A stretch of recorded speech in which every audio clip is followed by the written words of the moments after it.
It's the 30th anniversary of a groundbreaking method to address issues facing youth. Martin Brokenleg is an Episcopal priest and an educator who grew up on the Rosebud Reservation in South Dakota. I was troubled by what seemed to be wrong with us, Indigenous people. Why were we the people who had addiction issues? Why were the people who were always hearing about domestic violence? Why were parents and kids at each other's throats day and night? And I couldn't quite believe there was something wrong with us, which was the attitude at the time in the 1950s. There must be something wrong with all these Indians doing all these wrong things. And I was sure that wasn't true, but I couldn't figure out what it was. And it was only through some years of work in psychology that I came to see that trauma, every social disease that you see in Indigenous people, in Lakota communities, on every reservation and in every urban area, all of those negative circumstances are the direct result of trauma. They're symptoms of trauma. Mental health is more important than physical because it's tough to get in physical health if your mind's not in the right place. I don't think there's been enough historical involvement to really know what it is. But yeah, for myself, to be able to talk and understand your past. My children actually saw a therapist and they started talking to me and said, "You don't know what emotions are, Dad." And I said, "I know what mad is. And you're going to make me mad if you keep talking happy, sad." And they said, "Yeah, but you don't." And that's okay because every generation's getting, they explained it to me and then it made sense. And it's very important to be able to identify why a certain behavior is a certain way. But then going through the COVID pandemic, we saw it just increase that much more. And I don't know that we know the extent of the mental damage that COVID did in isolation. I know myself, the large crowds and stuff are tough to get back into, and just that feeling of uncertainty, there was like the ground was shaking underneath you. So often young people are looked at as the problem, and really young people, we're a part of the solution. We're very focused on an intergenerational approach because intergenerational healing is so necessary. And we see good trouble, bringing together community, storytelling, and doing that necessary intergenerational healing.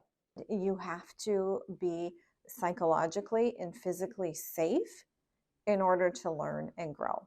And knowing that some of our Indigenous students have not had that opportunity to feel that safety.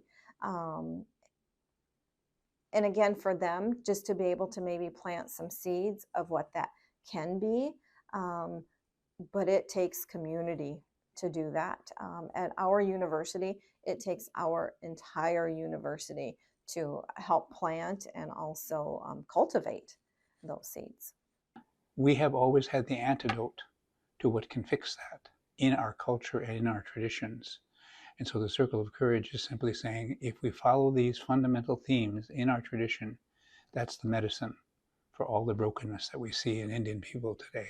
The Circle of Courage, we use 4 words to talk about universal importance. That's belonging, what Lakotas call kinship. That matters to us the most. It's the most sacred principle that we have. Our word for praying and for accurately naming your kinfolk is the same word in Lakota. So the social cohesion that is glue that has helped even very troubled and dysfunctional Indian people still manage. We get by okay with all of that. Mastery in the sense of having a sense of what we can do. We don't have to be rocket scientists. You just have to have enough baling wire to keep your reservation car going.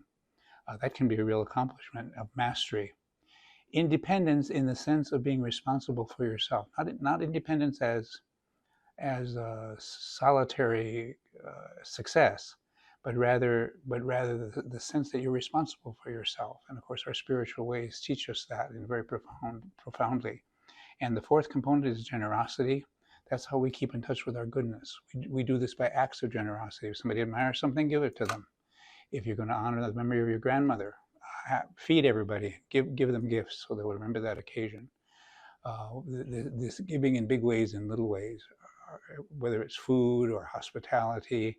If you go and you sit by some singers and you don't do anything, at the end of it, they'll all come by and shake hands and thank you for helping them. Just being present is an accomplishment. So we have within us all of these treasures.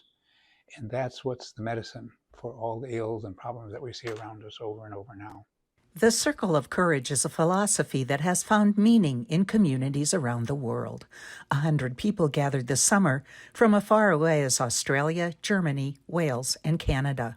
We all need to experience this circle of courage. We all need to experience these deep values, these human values that we have of belonging, mastery, independence, generosity. Young, old, and once we experience those and have that clear understanding, to create a shared understanding with others and bring that knowledge and insight to the public. For ICT from the homelands of the Dakota Oyate, I'm Shirley Sneve.